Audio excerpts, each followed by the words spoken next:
Hello, a very good morning to all of you. Welcome to my channel NG Medicals. In this video, we are going to see a new topic, that is physiological changes during puerperium. So ये एक बहुत important topic है for the exam purpose for BSc nursing and GNM third year students. ठीक है, तो आप इसे ज़रूर देखिएगा और इसको पढ़ के नोट्स बना लीजिए. सो सबसे पहले हमें ये पता होना चाहिए कि जो वर्ड है पुर्प्यूरियम, इसका मीनिंग क्या निकलता है. ठीक, फिजियोलॉजिकल चेंजेस का मतलब ये है कि बॉडी में कौन कौन से चेंजेस हो रहे हैं किस टाइम पे, जब आपका पुर्प्यूरियल पीरियड स्टार्ट हो रहा है. तो पुर्प्यूरियम ये एक लैटिन वर्ड से निकला हुआ है और इसको अगर हम 20 से कट कर देते हैं तो ये दो पार्ट में डिवाइड हो जाता है. प्योर मीन्स होता है चाइल्ड. ठीक है, प्यूरियम मीन्स होता है आफ्टर बर्थ. ठीक, तो अगर देखा जाए तो इसका मतलब ये निकलता है कि बेबी के बर्थ के तुरंत बाद जो पीरियड स्टार्ट होता है उसमें मदर के या महिला के अंदर शारीरिक बदलाव कौन कौन से होते हैं.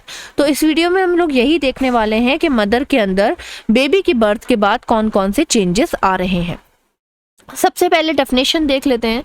तो हमारी डेफिनेशन कहती है कि ये एक तरह का पीरियड है following the child birth. Following मतलब तुरंत चाइल्ड बर्थ के बाद ये पीरियड स्टार्ट हो जाता है, जिसमें हो क्या रहा है कि बॉडी के जो टिश्यूज हैं, लेकिन स्पेशली पैल्विक ऑर्गन के टिश्यूज, पैल्विक ऑर्गन मतलब कमर की हड्डी के पास वाले जो टिश्यूज हैं यानी कि जो ऑर्गन्स हैं, उनके अंदर जो चेंजेस हो रहे हैं उसको हम लोग नॉर्मल पुर्प्यूरियम बोलते हैं. ठीक है, चाहे वो फिजियोलॉजिकल चेंजेस हों चाहे वो एनाटॉमिकल चेंजेस हों. इसका मतलब हमारी कमर की हड्डी के आसपास कौन कौन से मेन ऑर्गन है, यूट्रस हो गया, यूरिनरी ब्लैडर हो गया, ठीक है, उसकी आसपास की ब्लड सप्लाई हो गई, वजाइना, इन सब के अंदर जो भी चाइल्ड बर्थ के बाद चेंजेस आएंगे उनको हम नॉर्मल पुर्प्यूरियम बोलेंगे. भाई सिंपल सी चीज़ है, चेंजेस आना तो ऑब्वियस है. क्यों ऑब्वियस है? क्योंकि यहाँ पे जब आप प्रेग्नेंट होते हो तो उस टाइम पे आपकी बॉडी ऑर्गन अपना साइज बढ़ा लेते हैं. भाई यूट्रस अपना साइज बढ़ाता है ताकि वो बेबी को ग्रोथ एंड डेवलपमेंट प्रोवाइड कर पाए. भाई बच्चेदानी का काम क्या है, उसके अंदर बेबी का ग्रोथ एंड डेवलपमेंट होता है. और बेबी को अच्छी न्यूट्रिशन देने के लिए आपकी बॉडी की ब्लड सप्लाई बढ़ जाती है. ठीक है, आसपास के ऑर्गन, कुछ ऑर्गन दबने लगते हैं क्योंकि यूट्रस का साइज बढ़ जाता है, कुछ ऑर्गन अपना काम फास्ट करने लगते हैं, हार्मोनल चेंजेस होने लगते हैं, ऐसे बहुत सारे चेंजेस हमारे अंदर होने लगते हैं. तो अब ये सारे चेंजेस दोबारा से अपने नॉर्मल पोजीशन में, नॉर्मल स्टेट में जाएंगे. जाहिर है प्रेगनेंसी हो गई, डिलीवरी हो गई, अब हमारी बॉडी क्या करेगी, दोबारा से अपने आप को नॉर्मल करेगी. ये जो नॉर्मल करने का टाइम है, ये जो जितना टाइम ये लोग ले रहे हैं अपने आप को पहले की तरह करने का, प्री प्रेग्नेंट स्टेट में लाने का, उसको हम लोग नॉर्मल पुर्प्यूरियम बोलते हैं. ठीक है, तो देखा जाए टाइम पीरियड की बात चली है तो कितना टाइम ये लोग मैक्सिमम ले लेते हैं, 6 हफ्ते का टाइम लग जाता है पूरी बॉडी को. आपकी बॉडी में जितने प्रेगनेंसी में चेंजेस हुए थे वो प्री प्रेग्नेंट स्टेट में यानी कि प्रेगनेंसी से पहले वाली स्टेट में वापस आने में 6 हफ्ते लग जाते हैं. ठीक है, और ये पीरियड आपके 24 आवर्स से स्टार्ट होने लगता है. यानी कि देखा जाए तो पुर्प्यूरियल पीरियड जो है वो 3 पार्ट में डिवाइड है. पहला है आपका इमीडिएट पुर्प्यूरियम यानी कि विद इन 24 आवर, उसके बाद अर्ली पुर्प्यूरियम यानी कि विद इन 7 डेज, और आपका रिमोट पुर्प्यूरियम विद इन 6 वीक्स. ठीक है, या अप टू 6 वीक्स. ओके, ये 3 पीरियड में डिवाइड है. जब आपकी डेफिनेशन आएगी एग्जाम में, explain the normal puerperium and explain the physiological changes during puerperium. ठीक, तो ये 2 नंबर की आएगी. तो इसमें आपको टाइम पीरियड मेंशन करना पड़ेगा 2 मार्क्स लाने के लिए. अगर आप ये टाइम पीरियड मेंशन नहीं करोगे तो मार्क्स आपको 1 या 1.5 ही मिलेंगे. ठीक है, तो चलिए देख लेते हैं आगे कौन कौन से चेंजेस और कहाँ कहाँ पे चेंजेस हो रहे हैं. तो सबसे पहले जैसा कि मैंने आपको बता दिया कि पैल्विक ऑर्गन यानी कि यूट्रस की, सबसे ज़्यादा यूट्रस में चेंजेस होते हैं ड्यूरिंग प्रेगनेंसी. भाई उसका साइज बढ़ जाता है, उसके मसल्स स्ट्रेच हो जाती हैं, उसकी ब्लड सप्लाई बढ़ जाती है, उसके अंदर हार्मोन बनने लगते हैं, उसके अंदर की लेयर्स में चेंजेस आ जाते हैं. तो यूट्रस में सबसे ज़्यादा चेंजेस हो रहे हैं. ठीक, फिर वजाइना में भी चेंजेस होते हैं. जीआई, आपकी जीआई सिस्टम में, गैस्ट्रोइंटेस्टाइनल सिस्टम में, डाइजेस्टिव सिस्टम में, ब्लड सप्लाई में, ब्रेस्ट में, यूरिनरी ब्लैडर में, है ना, यहाँ पे बहुत सारे चेंजेस होते हैं. तो सबसे पहले हम लोग यूट्रस की बात करते हैं कि यूट्राइन चेंजेस कौन कौन से हो रहे हैं. ओके, सो नॉर्मली प्रेग्नेंट होने से पहले, राइट, प्रेग्नेंट होने से पहले जो यूट्रस का नॉर्मल साइज था, शेप था, जो नॉर्मल आपका लेंथ थी, वो कितना था देख लेते हैं। 8 सेंटीमीटर की लेंथ होती है आपके यूट्रस की नॉर्मली। अभी आपके अंदर 8 सेंटीमीटर की लेंथ है यूट्रस की, ठीक है। अगर चौड़ाई की बात करें तो 5 सेंटीमीटर की इसकी चौड़ाई होती है, और मोटापे थिकनेस की बात करें तो 1.25 सेंटीमीटर की थिकनेस होती है। और वेट की बात करें तो 60 ग्राम वेट होता है। ये सारी चीजें मैं आपको क्यों बता रही हूँ ये आपको अभी पता चल जाएगा, ठीक। यूट्रस में जब चेंजेस प्री प्रेग्नेंट स्टेट में, यानी नॉर्मल यूट्रस का साइज और शेप आपको पता चल गया। अब आप ये देख लो कि प्रेगनेंसी में क्या चेंजेस हो रहे हैं। प्रेगनेंसी में इसकी लेंथ 20 सेंटीमीटर क्यूब, यानी कि 3 बार 20 करोगे तब जाकर के इसकी लेंथ बनेगी। इतनी इसकी लेंथ हो जाती है। भाई बेबी का साइज कितना बढ़ जाता है, यहाँ पे देख लो कितना एब्डोमेन इसका बढ़ गया है, तो इसका मतलब यूट्रस की लेंथ भी बहुत बढ़ जाएगी, ठीक है। वेट इसकी चौड़ाई कितनी हो जाती है, 12 सेंटीमीटर हो जाती है, जबकि कितनी थी इसकी चौड़ाई पर क्यूब, यानी कि 3 बार 12 को इंटू करोगे तब जाकर के उसकी चौड़ाई पता चलेगी, ठीक है। उसके बाद इसकी थिकनेस, इसकी मोटापा कितना हो जाता है, कितनी थिक हो जाती है, मोटी हो जाती है, 7.5 सेंटीमीटर क्यूब हो जाती है। और वेट जो कि नॉर्मल 60 ग्राम था, वो प्रेगनेंसी में वेट बढ़ जाता है 1000 ग्राम। समझ आ रहा है? ये था प्रेगनेंसी का, ठीक। अब हम देखेंगे कि प्यूरियल पीरियड में क्या क्या हो रहा है, ठीक। तो नॉर्मल लेंथ आ जाएगी आपकी, नॉर्मल वेट आ जाएगा, नॉर्मल वेट आ जाएगी आपकी, नॉर्मल थिकनेस आ जाएगी आपकी। ये सारी चीज़ें 6 हफ्ते में, विदिन 6 वीक में आपका कंप्लीट हो जाएगा। लेकिन जो वेट है उसका एक पर्टिकुलर टाइम है, यानी कि पहले हफ्ते में सीधे 500 ग्राम घट जाता है, यानी कि 1000 ग्राम में से केवल 500 ग्राम पहले हफ्ते में बचा, यानी कि डिलीवरी के बाद पहले ही हफ्ते में 500 ग्राम वेट घट जाता है, ठीक है। उसके बाद सेकेंड वीक में अगर आप देखोगे तो 300 ग्राम बचेगा, और जब 6th वीक तक आते आते केवल 60 ग्राम का यूट्रस आपका बचेगा, ओके। तो ये थे आपके चेंजेस। अब देखते हैं, ये मैंने हेडिंग लिखी है involution of the uterus. Involution का मतलब ये होता है कि जब यूट्रस अपने अंदर चेंजेस करके अपने पहले की साइज, शेप और वेट में आ जाए, उसको बोलते हैं involution of the uterus, okay. तो उस टाइम पे ये सारी चीजें हो रही हैं, पर क्यों हो रही हैं यह आपको पता होना चाहिए। ये सारी चीजें इसलिए हो रही हैं क्योंकि यूट्रस के अंदर कॉन्ट्रैक्शंस आ रहे हैं, ठीक है।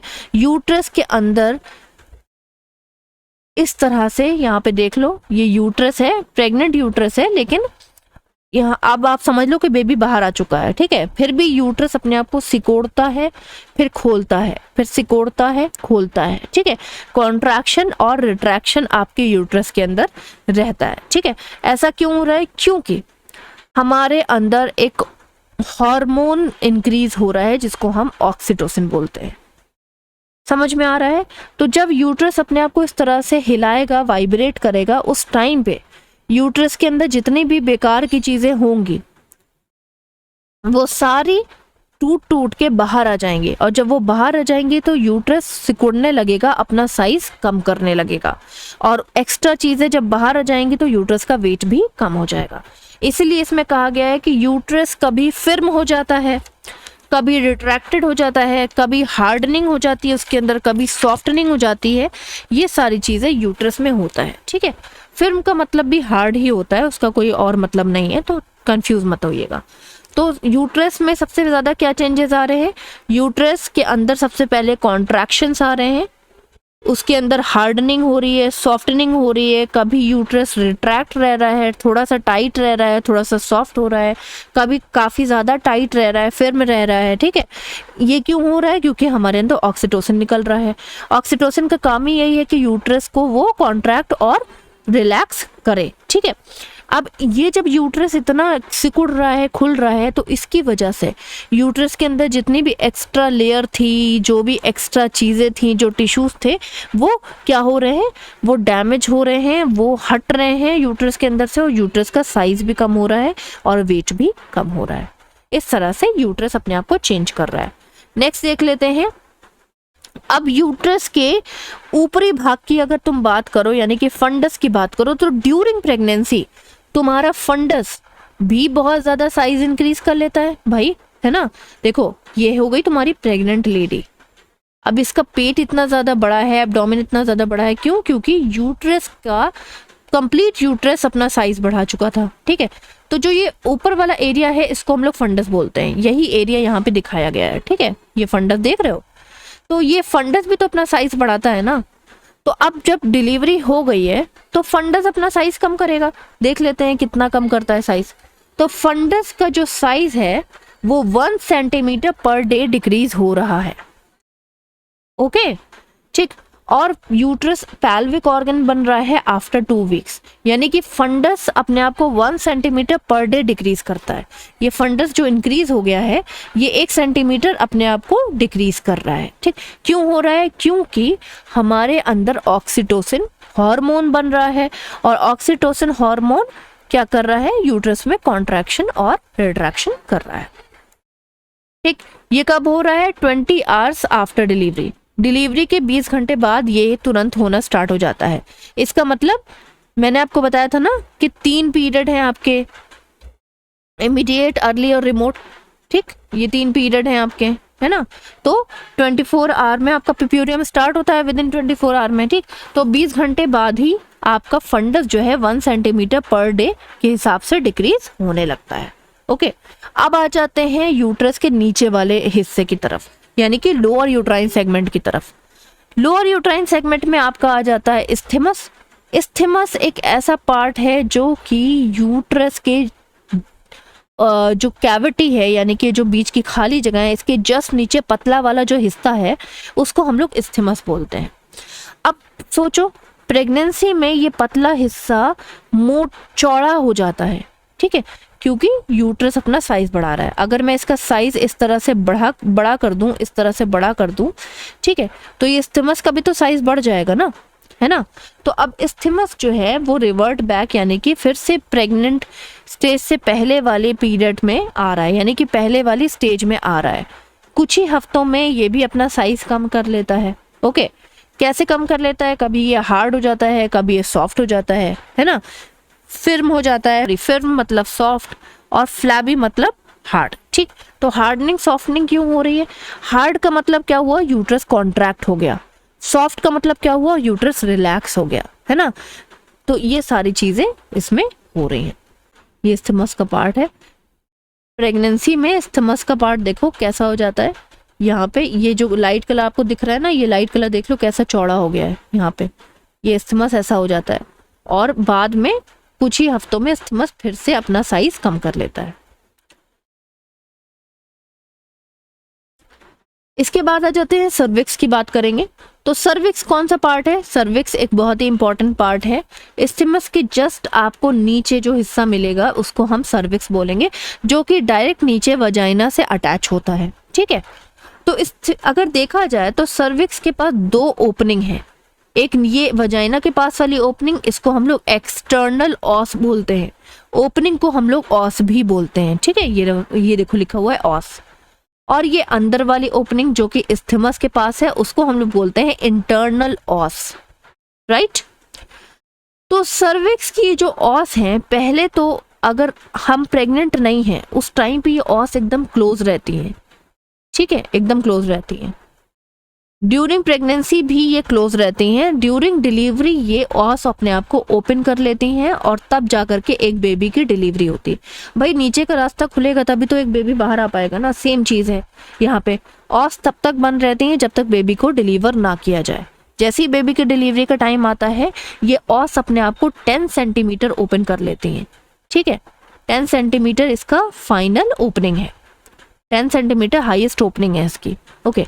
तो सर्विक्स में क्या क्या चेंजेस हो रहे हैं वो भी देख लेते हैं। अब जाहिर सी बात है, जब सर्विक्स ने अपने आप को 10 सेंटीमीटर खोल दिया था ड्यूरिंग डिलीवरी, तो क्या लगता है उसको भी तो बंद होना है ना, उसको भी तो साइज कम होना है ना धीरे धीरे, ठीक। तो यहाँ पे क्या हो रहा है, सर्विक्स में भी सॉफ्टनिंग और हार्डनिंग हो रही है। सॉफ्टनिंग और हार्डनिंग का मतलब क्या है? कॉन्ट्रैक्शंस आ रहे हैं, यूट्रस में भी कॉन्ट्रैक्शन आ रहे हैं और सर्विक्स तक जा रहे हैं, ठीक है। स्लोली स्लोली सर्विक्स अपने आप को रिवर्ट बैक यानी कि प्री प्रेग्नेंट स्टेट में कर लेता है। पहले कुछ डेज में सर्विक्स की जो ओपनिंग है यानी कि एक्सटर्नल बाहरी ओपनिंग है, ये वाली ओपनिंग कुछ दिनों में आप देखोगे तो 2 फिंगर, अगर आप इसके अंदर फिंगर डालोगे तो 2 फिंगर आपके अंदर जाएंगी, ठीक है। और at the end of the first week, 1 हफ्ता कंप्लीट होते होते आपकी सिर्फ फिंगर टिप ही अंदर जा सकती है, कंप्लीट 2 फिंगर अंदर नहीं जा सकते, ठीक। तो फिंगर टिप कौन सी होती है? ये है आपकी फिंगर टिप, यानी फिंगर का सिर्फ आगे छोटा सा हिस्सा, वो है फिंगर टिप, ओके। लेकिन बात ये भी है कि आपका सर्विक्स कभी भी अपने नल्ली पैरा स्टेट में नहीं जा सकता। नल्ली पैरा स्टेट का मतलब क्या है? नल्ली पैरा कौन होती है? जो कभी भी प्रेग्नेंट नहीं हुई है, ठीक है। इसका मतलब सर्विक्स अपने आप को कभी भी उतना छोटे साइज में नहीं कर सकता है जैसे कि वो प्री प्रेग्नेंट पीरियड में था, यानी कि प्रेगनेंसी से पहले जितना साइज उसका छोटा था उतना साइज उसका अब छोटा नहीं हो सकता। देखो रबर बैंड देखा है ना, रबर बैंड बालों में लगाते हैं हम लोग, यूज करते हैं, ठीक। जब उसको एक बार यूज कर लेते हैं तो उसका साइज बढ़ जाता है, तो उसका साइज आप जितना भी कम करने की कोशिश करोगे, ट्राई करोगे, नहीं होगा। उसी तरह से सर्विक्स भी है। सर्विक्स अपने साइज को छोटा करता तो है लेकिन वो नल्ली पैरा स्टेट में नहीं आ सकता, यानी कि प्री प्रेग्नेंट स्टेट में कंप्लीटली नहीं आ सकता। नेक्स्ट देख लेते हैं मस्कुलर चेंजेस। मसल्स में क्या क्या चेंजेस हो रहे हैं। जाहिर सी बात है हमारी पूरी बॉडी, चाहे वो यूट्रस हो चाहे वो होल बॉडी हो, मसल्स से मिलके बनी हुई है। तो यहाँ पे हम यूट्रस के मसल्स के बारे में बात करेंगे क्योंकि यहाँ पे सिर्फ अभी हम यूट्रस की बातें कर रहे हैं, ओके। तो यूट्रस की जो मस्कुलर चेंजेस हैं उसके अंदर भी कॉन्ट्रैक्शन और रिट्रैक्शन आएगा। देखो कॉन्ट्रैक्शन और रिट्रैक्शन 2 अलग अलग वर्ड है और रिलैक्सेशन एक अलग वर्ड है। देखो कॉन्ट्रैक्शन मतलब होता है सिकुड़ जाना, ये तो आपने पढ़ लिया होगा नॉर्मल डिलीवरी में, नॉर्मल लेबर में। रिलैक्सेशन का मतलब होता है पूरी तरह से कोई चीज रिलैक्स हो जाना, और रिट्रैक्शन का मतलब होता है जब किसी चीज में थोड़ी सी कॉन्ट्रैक्शन है, वो पूरी तरह से रिलैक्स नहीं है, ठीक, उसको हम लोग रिट्रैक्शन बोलते हैं। तो जो मसल्स हैं यूट्रस के वो कभी भी रिलैक्स नहीं होते, वो हमेशा रिट्रैक्ट रहते हैं, यानी कि थोड़ा सा कॉन्ट्रैक्शन उनके अंदर बचा रहता है। क्यों? क्योंकि इनके अंदर जल्दी जल्दी कॉन्ट्रैक्शंस आने हैं। अगर जल्दी जल्दी कॉन्ट्रैक्शन लाने होंगे तो रिट्रैक्शन की बहुत ज़रूरत है। अगर कॉन्ट्रैक्शन और रिलैक्सेशन हो जाता तो अगला जो कॉन्ट्रैक्शन है वो आने में लेट कर जाता, यानी कि मसल्स पूरी तरह से रिलैक्स हो जाती तो अगला जो कॉन्ट्रैक्शन है वो थोड़ा सा लेट आता। लेकिन यहाँ पे क्या हो रहा है? मस्कुलर कॉन्ट्रैक्शन एंड रिट्रैक्शन हो रहा है, यानी कि कंप्लीट रिलैक्सेशन नहीं हो रहा है, थोड़ा सा कॉन्ट्रैक्शन अभी भी मसल्स में है। ये क्यों हो रहा है? क्योंकि ऑक्सीटोसिन है हमारे अंदर। भैया सिंपल सी चीज है, ऑक्सीटोसिन ही कॉन्ट्रैक्शन रिट्रैक्शन कराएगा। ऑक्सीटोसिन बनता रहेगा, हमारे यूट्रस कॉन्ट्रैक्ट और रिट्रैक्ट होता रहेगा। जब ये वाइब्रेट करेगा यूट्रस, तभी इसके अंदर की एक्स्ट्रा बेकार की जो टिश्यूज हैं, जो सेल्स हैं, जो प्रेगनेंसी में बने हुए थे, वो टूट टूट के बाहर आएंगे, ओके। तो मायोमेट्रियम हाइपोट्रॉफी हो रही है। मायोमेट्रियम कौन सी लेयर है? Middle layer. Myo, M for myo, M for middle. Myometrium मतलब middle layer of the uterus. Endometrium मतलब अंदर की layer, E for end, E for मतलब अंदर की लेयर, ठीक है। सबसे अंदर वाली लेयर जिस पे प्लासेंटा अटैच होता है वो है आपकी एंडोमेट्रियम। उसके अगली लेयर, उसके नेक्स्ट वाली लेयर जिसमें रिच ब्लड सप्लाई होती है वो होती है मायोमेट्रियम। और सबसे बाहर वाली लेयर जो कि आपके यूट्रस को शेप प्रोवाइड करती है वो है आपकी पेरीमेट्रियम, ठीक है। तो मायोमेट्रियम जिसमें बहुत ज़्यादा रिच ब्लड सप्लाई थी उसके बारे में हम बात कर रहे हैं। उसके अंदर सेल्स का साइज छोटा हो रहा है। सेल्स, नंबर ऑफ सेल्स नहीं छोटे हो रहे हैं, सेल्स का साइज। हाइपो मीन्स होता है डिक्रीज होना, ट्रॉफी मीन्स होता है size of the cell. Cells के साइज जो बढ़ गए थे स्ट्रेचनिंग की वजह से, वो अब डिक्रीज हो रहे हैं, ठीक है। क्यों हो रहा है? इसका रीजन क्या है? Withdrawal of the estrogen and progesterone, है ना। तो ईस्ट्रोजन प्रोजेस्टेरॉन हम सभी जानते हैं कि हमारे प्रेगनेंसी हार्मोन है। ड्यूरिंग प्रेगनेंसी ये हमारे अंदर इंक्रीज होते रहते हैं ताकि ये हमारे सेल्स के साइज को बढ़ा सकें और हमारी एंडोमेट्रियम को थिक कर सकें। ईस्ट्रोजन का काम है सेल्स के साइज को बढ़ाना। प्रोजेस्टेरॉन का काम है एंडोमेट्रियम यानी इनर लेयर को थिक करना, ताकि वो एबॉर्शन ना करा सके, वो मोटी रहे और उसके अंदर प्लासेंटा अच्छे से अटैच रहे। ठीक है, तो यहाँ पे दोनों ही चीज़ें डिक्रीज हो रही हैं। अब जब दोनों ही चीज़ें डिक्रीज होंगी तो यहाँ पे एंडोमेट्रियम की थिकनेस भी डिक्रीज होने लगेगी, है ना, और यहाँ पे जो मायोमेट्रियम के साइज बढ़ गया था सेल्स का वो भी डिक्रीज होने लगेगा। अब जब ये दोनों डिक्रीज होने लगेंगे और कंप्लीट कॉन्ट्रैक्शन आते रहेंगे तो क्या होगा, ये सेल्स टूट टूट के ब्लड के अंदर जाते रहेंगे। ठीक है, तो lead to the increase the uterine collagenase. इसमें कंफ्यूज होने की कोई बात नहीं है। यूट्रस के अंदर जो सेल्स के बीच में जो केमिकल्स होते हैं, जो केमिकल बॉन्ड्स होते हैं, जिसके थ्रू सेल्स अपने आप को अटैच रखते हैं, और अटैच रखने के बाद बहुत सारे सेल्स मिल करके एक टिश्यू बनाते हैं और बहुत सारे टिश्यू मिल करके ऑर्गन बनाते हैं बॉडी का, वो सारी चीज़ें अपने आप को डिक्रीज कर रही हैं। ठीक है, ठीक। कोलेजनेस का मतलब क्या है, इंक्रीज द यूट्राइन कोलेजनेस, यानी कि ब्रेकडाउन हो रहा है इन सब का, सेल्स के बॉन्ड का ब्रेकडाउन हो रहा है। ठीक है, एंजाइम्स जो कि उनको जोड़ करके रख रहे थे, जो कि उनको हेल्दी रख रहे थे, उनका ब्रेकडाउन हो रहा है। ठीक है, और जब ब्रेकडाउन हो गया तो वो लिक्विड के फॉर्म में हमारी ब्लड सप्लाई में चले गए। जब वो हमारी ब्लड सप्लाई में चले गए तो अब ब्लड कहाँ पे छनता है, किडनी के अंदर। ठीक है, और किडनी उसको छान करके, ब्लड को छान करके यूरिन बनाती है।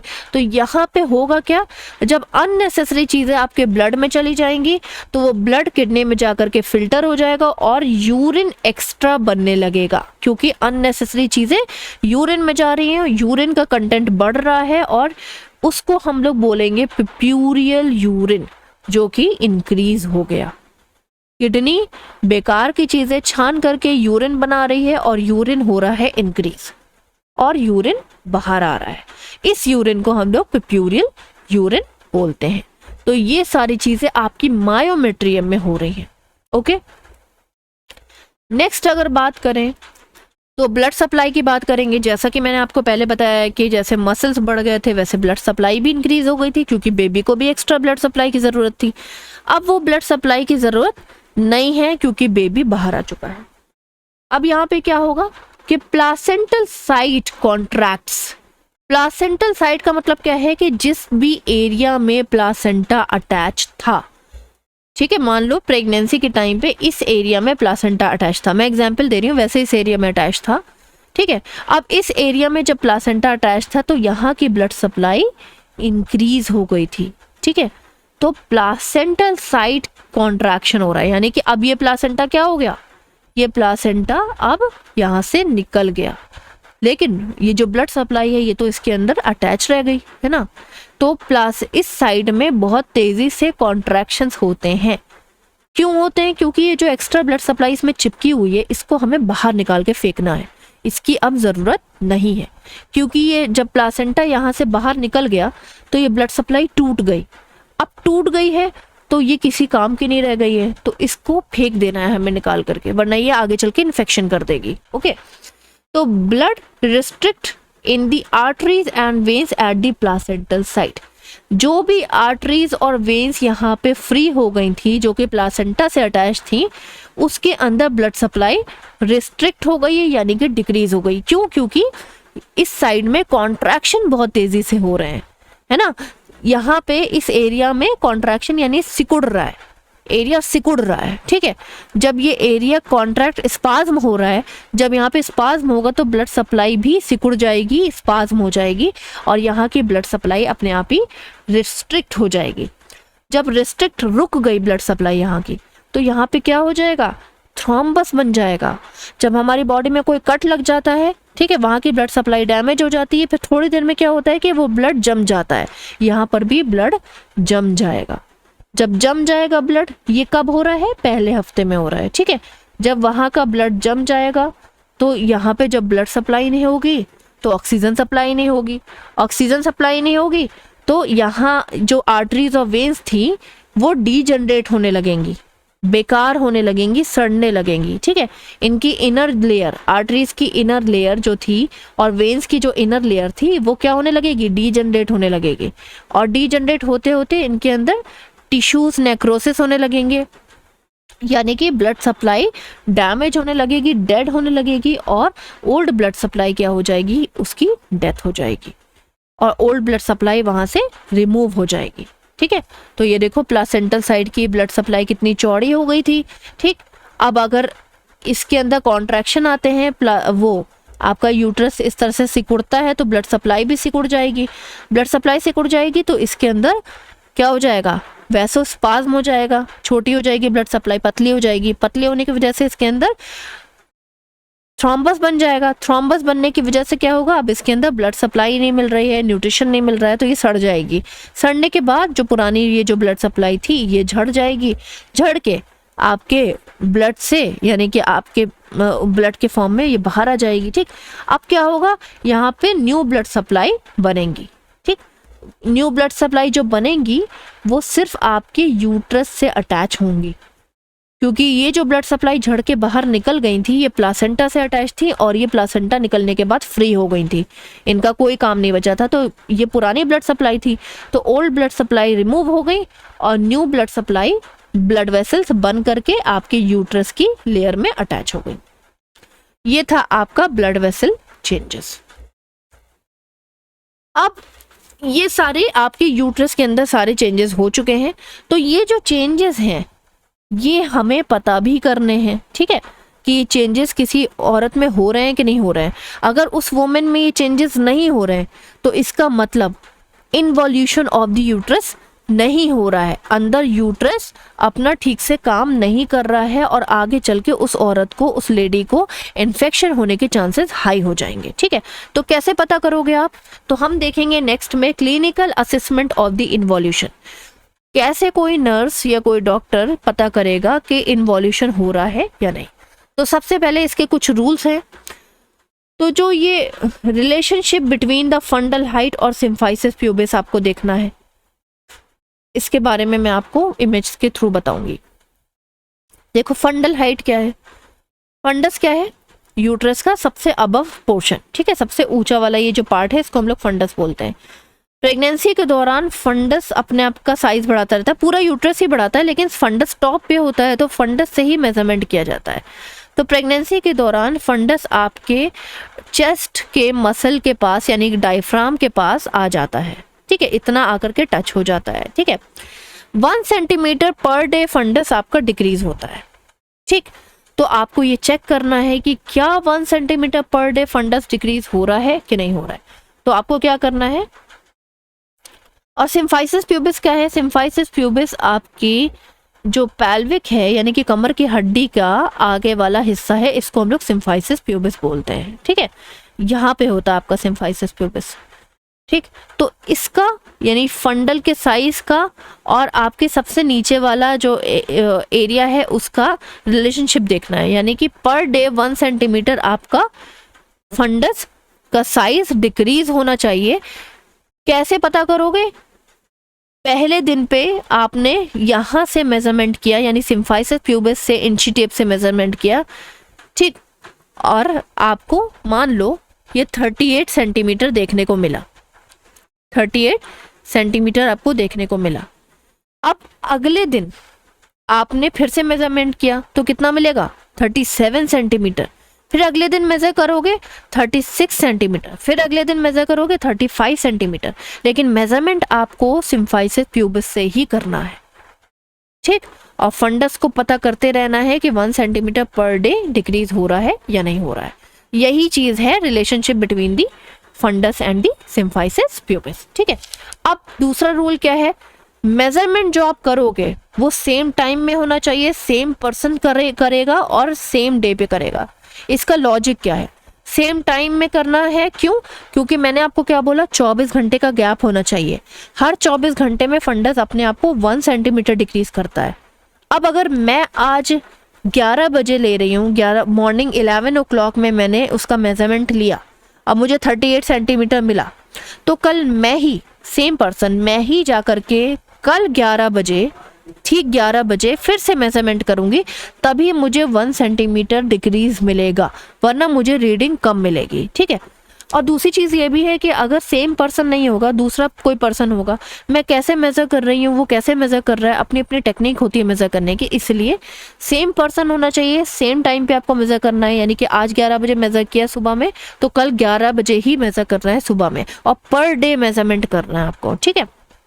इसके अलावा थर्ड रूल क्या है, B2, यानी कि ब्लैडर और बॉवल आपका एम्प्टी होना चाहिए। यानी कि उस मेजरमेंट करने से पहले आप पेशेंट को बोलोगे कि जा करके अपना यूरिन पास करके आओ, और अगर आपको टॉयलेट लगी है, स्टूल लगा है, तो वो भी पास करके आओ। ऐसा इसलिए बोलोगे क्योंकि मेजरमेंट सही आएगा। ठीक है। जब आपका यूरिन, आपका स्टमक में यूरिन नहीं होगा, स्टूल नहीं होगा, तो आपके जो फंडस होगा उसका साइज सही आएगा, अदरवाइज साइज बढ़ के आएगा। ओके। फंडल हाइट जो है वो कांस्टेंट रहती है ड्यूरिंग फर्स्ट 24 आवर, यानी कि डिलीवरी के 24 घंटे बाद ही फंडल हाइट डिक्रीज होना स्टार्ट होती है। यानी कि 24 घंटे तक फंडल हाइट डिक्रीज नहीं होता है। यानी कि आज डिलीवरी हुई है तो आज से 24 घंटे तक आप मेजरमेंट नहीं करोगे, उसके बाद आप मेजरमेंट करना स्टार्ट करोगे। ठीक है। 24 घंटे का गैप देके पहले दिन। फॉलोइंग डिलीवरी जो फीटल वो फंडल हाइट है वो 13.5 centimetre above to the symphysis pubis lies. ठीक है। तो डिलीवरी के तुरंत बाद जो है फंडल हाइट कितना डिक्रीज हो रहा है, वो आपको कितना मिलना चाहिए, 13.5 सेंटीमीटर अबव सिम्फाइसिस प्यूबिस से। ठीक। तो ये जो सिम्फाइसिस प्यूबिस आपका था ना, यहाँ से आपको 13.5 सेंटीमीटर अबव मिलना ही मिलना चाहिए, अदरवाइज आप गलत रीडिंग कर रहे हो। ठीक। After 24 hour 1.25 centimetre decreases. ठीक। 24 घंटे बाद थोड़ा सा ज़्यादा डिक्रीज होता है, उसके बाद वो 1 सेंटीमीटर डिक्रीज होता है। At by the end of the second week, दूसरा हफ्ता आते आते आपका यूट्रस कमर की हड्डी के अंदर चला जाता है, जैसा कि वो प्री प्रेग्नेंट स्टेट में था। यानी कि यहाँ पे आप देख सकते हो कि नॉर्मली हम लोग का जो यूट्रस है, बच्चेदानी है, वो हमारी कमर की हड्डी के अंदर ही अंदर मिलता है। तो दूसरा हफ्ता आते आते आपका यूट्रस इतने कम साइज में आ जाएगा कि वो कमर की हड्डी के अंदर यानी कि नॉर्मल हो जाएगा। तो ये था आपका physiological changes during puerperium in uterus only. ठीक है। अदर ऑर्गन्स की जो बातें हैं या चेंजेस हैं वो हम नेक्स्ट वीडियो में करेंगे, वरना वीडियो बहुत लेंदी हो जाएगा। आई थिंक आपको क्लियर हुआ होगा। If you are having any doubt please ask me in comment box. और अगर आपने मेरे वीडियो को लाइक किया है, नहीं किया है तो कर दीजिएगा, किया है तो बहुत अच्छी बात है। एंड सब्सक्राइब कर दीजिएगा अगर आपको मेरा वीडियो पसंद आ रहा है, या आपको मेरा कंटेंट पसंद आ रहा है, या नोट्स पसंद आ रहे हैं, या मेरा एक्सप्लेनेशन पसंद आ रहा है, कुछ भी पसंद आ रहा है, तो प्लीज़ मेरे वीडियो को मेरे चैनल को ज़रूर सब्सक्राइब करें। Till then bye bye, take care.